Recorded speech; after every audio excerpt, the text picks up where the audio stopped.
Hello students, आप कैसे हैं? उम्मीद करते हैं आप बहुत अच्छे होंगे। और जैसे कि CM3 की प्रिपरेशन की हमारी एक सीरीज़ चल रही है जिसमें हम मैथ्स का सिलेबस कवर कर रहे हैं। सबसे पहले नंबर सिस्टम की वीडियो बेटा हम अपलोड कर चुके हैं और आप उसको देख सकते हैं। अब हमारा आज का टॉपिक है फैक्टर्स एंड मल्टीपल्स। इसी वीडियो में हम LCM, HCF और सिंप्लीफिकेशन को भी कवर करेंगे। तो सबसे पहले हम बात करते हैं फैक्टर्स की। फैक्टर्स दो तरह के होते हैं बच्चे, एक प्राइम फैक्टर्स और एक फैक्टर्स। अब एक एग्जांपल से इस बात को ज़्यादा अच्छे से समझ पाएंगे हम।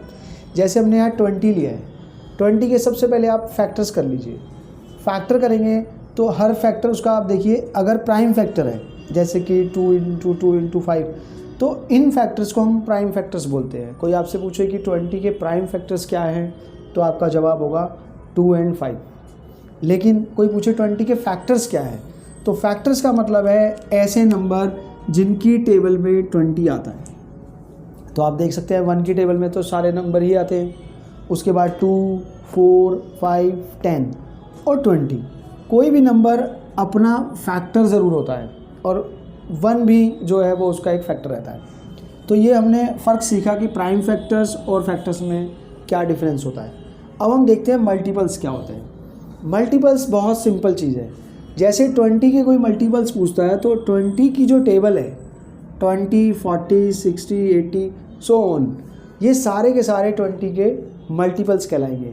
तो बच्चे आपको यहाँ पे एक और ख़ास बात समझ में आ रही होगी, कोई भी नंबर जैसे 20 है, कोई भी नंबर अपना फैक्टर भी होता है और अपना मल्टीपल भी होता है। तो ये एक कॉमन बात यहाँ पे आपको दिखाई देगी। तो फैक्टर्स और मल्टीपल्स की हेल्प से अब आगे हम LCM और HCF को समझेंगे। आप तब तक इसका स्क्रीनशॉट ले लीजिए।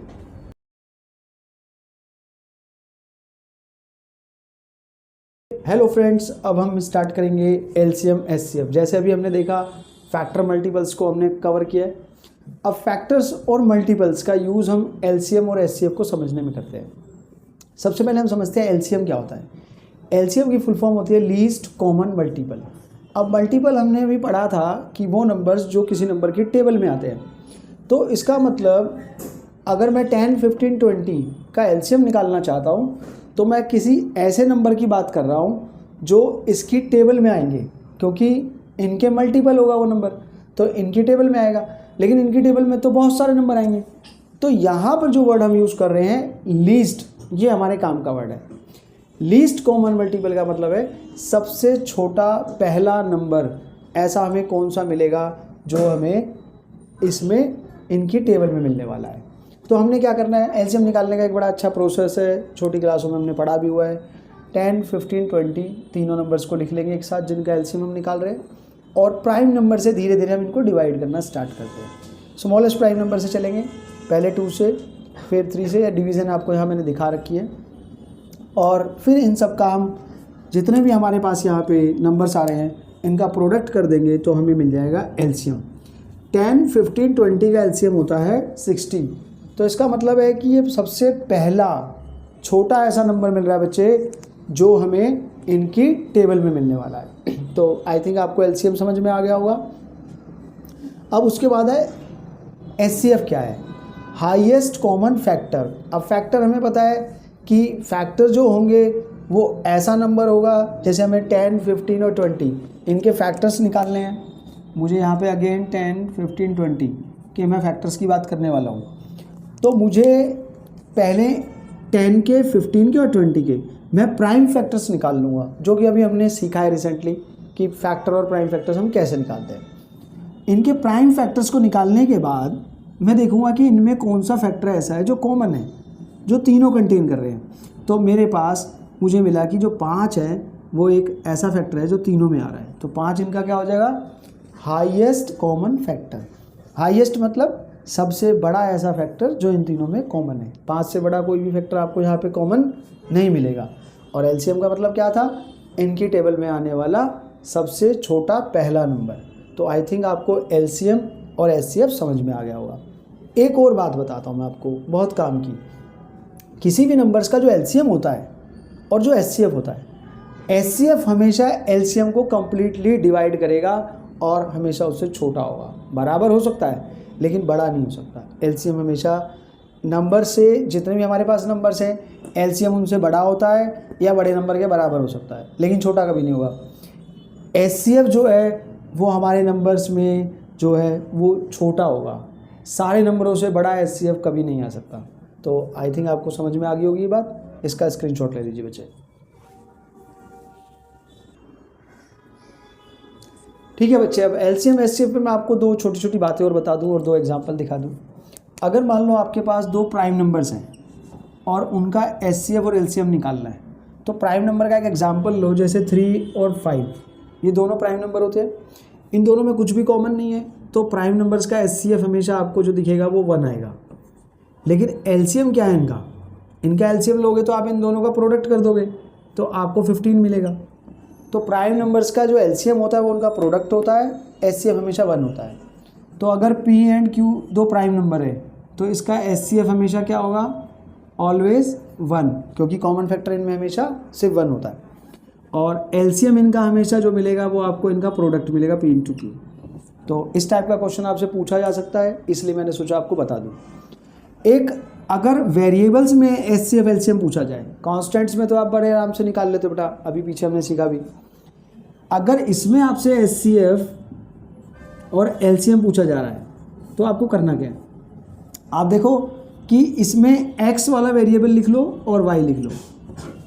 एक्स की सबसे छोटी पावर किस में है, इसमें है 1, और वाई की सबसे छोटी पावर कितनी है 2।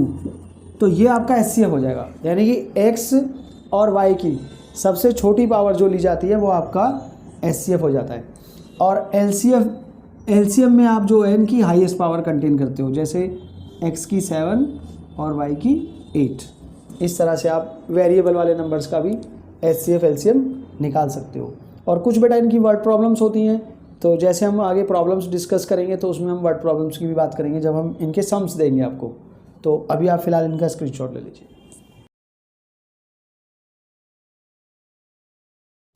बच्चे अब इसी में अभी हम फैक्टर मल्टीपल्स एलसीएम एचसीएफ देखा होगा आपने। अब हमारा अगला टॉपिक है सिंप्लीफिकेशन, जो कि हमने अभी आपसे कहा था एक ही वीडियो में हम ये तीनों टॉपिक्स कवर करेंगे।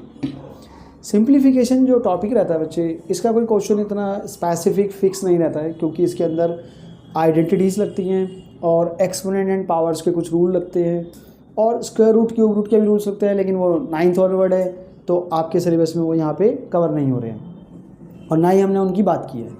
बाकी आइडेंटिटीज़ और आपको पावर एंड एक्सपोनेंट्स के जो फार्मूले हैं वो आपको यहाँ स्क्रीन पे दिखाई दे रहे होंगे, आप देख सकते हैं, और उनके कुछ यूज़ से हम इन क्वेश्चंस को सिंप्लीफाई करेंगे जिस तरह के क्वेश्चंस आपको एग्जाम में दिखते हैं। जैसे कि आपको यहाँ दिख रहा है पावर यहाँ पर जो है वो नेगेटिव है, तो पावर को जब भी पॉजिटिव बनाते हैं आपको ऊपर रूल दिख रहा होगा कि पावर को पॉजिटिव बनाने के लिए हमारा ये नंबर जो है वो रेसिप्रोकल हो जाता है। तो ये रेसिप्रोकल हो गया और पावर पॉजिटिव होगी। अब यहाँ पर आप देखेंगे कि जो 125 है, 125 को मैं यहाँ दिखा रहा हूँ, आप -125 को लिख सकते हैं -5 की पावर 3। इसको अगर आप सॉल्व करेंगे -5 को 3 बार मल्टीप्लाई तो आपको आंसर 125 ही मिलेगा, और इसकी पावर है 2 की पावर 2/3। अब आपको पता है पावर्स की पावर मल्टीप्लाई होती है, जो कि आपने रूल यहाँ देखा भी होगा। तो पावर की पावर मल्टीप्लाई करोगे तो आपको -5 की पावर 3 × 2/3 दिखेगा, जिससे 3 से 3 कट जाएगा, और ऊपर भी आपको यहाँ दिख रहा होगा -5 की पावर 2, जो कि ये आंसर आपको दिख रहा है, जिसका आंसर 25 आ जाएगा। आप इस तरह से इसको सिंप्लीफाई बच्चे कर सकते हैं। रूल्स को एक बार बच्चे बीच बीच में याद करते रहना, ये फॉर्मूले यही अप्लाई होते हैं। और एक रूल वहाँ पे आपको और दिख रहा होगा, किसी भी नंबर की पावर 0 है, चाहे x की पावर 0 है, चाहे 5 की पावर 0 है, ये सब आंसर हमेशा 1 रहते हैं। अब नीचे थर्ड क्वेश्चन को देखेंगे। थर्ड क्वेश्चन में आपको 12x² y की पावर 4 z³ इस नंबर से डिवाइड होता नज़र आ रहा है, और इसको डिवाइड करेंगे तो हमने इनको दोनों को डिवाइड में लिख लिया है। अब कांस्टेंट को कांस्टेंट से कट कर दो तो आपका जो आंसर है वो 2 आ जाएगा, क्योंकि नीचे 6 है ऊपर 12 है। और वेरिएबल जितने भी ऊपर होते हैं न्यूमरेटर में, डिनोमिनेटर में जितने वेरिएबल्स हैं उनकी पावर पहले ऐड होती है। तो आपको थोड़ा सा मैं और अगर इसको सिंप्लीफाई कर दूं तो आपको यहाँ पर ये ऐड होते हुए नज़र आएंगे। ये हो जाएगा 6, x की पावर यहाँ पे देखो 3, y की पावर आप देखो ऐड हो जाएगी 2, और z भी आपका 2 हो जाएगा। और डिनोमिनेटर में क्या होता है कि जब बेस सेम होते हैं तो पावर सब्ट्रैक्ट हो जाती है। 5 में से 3 चला गया, यहाँ पे आप देखो 5 में से 3 जाएगा तो ये देखो यहाँ पे गलत लिखा हमने, ये आपका 2 हो जाएगा। 5 माइनस 3 2 और 4 माइनस 2 2 और z में 3 में से 2, ये आपका फाइनल आंसर आ जाएगा। एक और सिंप्लीफिकेशन का क्वेश्चन देखते हैं हम। 5 की पावर 0, 4 की पावर 0, 3 की पावर 0। अब नंबर्स की पावर 0 होती है तो आंसर 1 होता है, हमने देखा है भी। तो ये आंसर 3 आपका 1 + 1 + 1 3 हो जाएगा। 3 की पावर -2। अब पावर को पॉजिटिव बनाना है तो नंबर का रेसिप्रोकल कर देंगे, तो 3 की पावर 2 नीचे चला जाएगा, आपका फाइनल आंसर 1/9 आ जाएगा। तो इस तरह से बहुत सारे सिंप्लीफिकेशन के बच्चे क्वेश्चन बनते हैं। जैसे ही हमारा सिलेबस पूरा होगा आपको बहुत सारे क्वेश्चन प्रैक्टिस के लिए हम देंगे, जिससे आप प्रैक्टिस कर सकते हो, और हम खुद भी आपको लाइव प्रैक्टिस कराएंगे। तो आप इसका बेटा स्क्रीनशॉट ले लीजिए और प्रैक्टिस करते रहिए।